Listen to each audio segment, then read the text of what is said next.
Hello, today I would like to discuss how to export query result to pipe delimited file. In SQL Server Management Studio, we can select the results and then go to File, save the result as. There are two options, normally either CSV or tab delimited. We normally don't use the CSV because if the field value containing a comma is going to cause a lot of issue. So what I'm going to do is copy the script and then start from the database, right click to task, export data.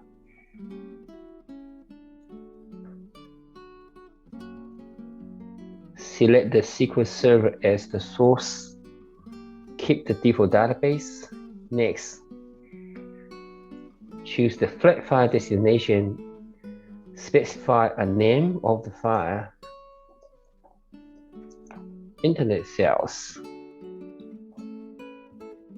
Leave the column name in the first data row to be ticked.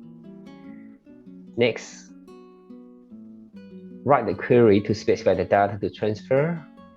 Paste the script. Next, here I'm going to change the column delimiter from the comma to pipe. Next, we can either save this as SIS package or run it straight away. Here I'm going to just next and then run it. Going back to the folder and check the output. Here we can see we have the header.